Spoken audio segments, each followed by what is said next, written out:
ఏం లేదు నాయన, వాళ్ళ మామ వచ్చినాడంట మొన్న. వాళ్ళ మామ వంట చేయకుండా పిల్లోనికి బిర్యానీ తెప్పించింది.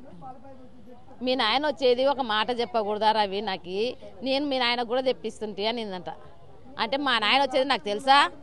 వచ్చినాడు చేసి పెట్టు అంటే లేలే, ఇంట్లో తెప్పించినదే పెట్టి ఆయనకి కొట్లాడింది. మీ నాయన ఎప్పుడు వచ్చినా మీ నాయన వచ్చేది నాకు చెప్పవు అంటే మా నాయన మా ఇంటికి రాకూడదు, మీ అమ్మ అయితే రావచ్చు, మా నాయన రాకూడదా అంటే అని కొంచెం కొట్లాడింది.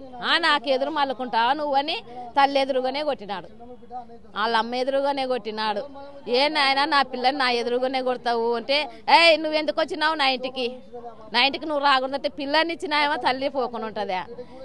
పిల్ల ఆయన మొన్న ఆయన వచ్చా కదా నరేంద్ర మోడీ, ఆ రోజు 3 రోజులు ఆయనకి అక్కడ డ్యూటీ ఉందని వాళ్ళ ఊరికి పోయిండే కర్నూలుకి. ఆంటీ తొలకొచ్చింది తల్లి. ఆదివారం నాడు తండ్రి బుక్ చేసి అది కార్ బుక్ చేసి పోండి అమ్మ మరసంగా పోండి అని చెప్తే వచ్చినారు. ఏమి అక్కడే ఉండకూడదా?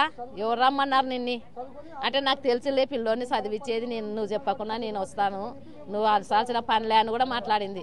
కొంచెం ఎదురైతే ఆ పిల్లోడు కొంచెం మోటు మంచిని ఆయన చదువుకున్నాడే కానీ నాగరికత లేదు. ఈ పాప చాలా స్మూత్ మంచి, ఏదన్నా సెన్సిటివ్ మంచి అనమాట. ఏదన్నా ఒక మాట అంటే తట్టుకోలేదు.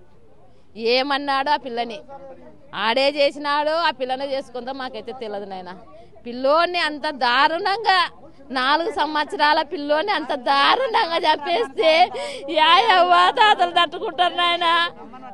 పిల్లోని చంపుకొని పిల్ల చచ్చిపోయి ఊరేసుకొని అన్నేమన్నారు తల్లి కొడుకు. ఏమై జరిగిందో తెలియదు. 2 గంటల వరకు వాళ్ళ నాయనతో మాట్లాడింది. అమ్మ మీ ఆయన కొట్టినాడంట కదా, మీ అమ్మ వచ్చి చెప్పింది, నేను రేపు వచ్చి తొలకొచ్చుకుంటానమ్మా అంటే, అమ్మ నాయనకు చెప్పినావా నువ్వు? ఎందుకు చెప్తావమ్మా అంటే, లేదమ్మా చెప్పకుంటే ఇది ఇట్లే పెరిగిపోతుంది, మీ నాయన చెప్పినా కదా తొలుకొని వస్తానని చెప్పింది. 2 గంటల వరకు మాట్లాడింది తల్లితో.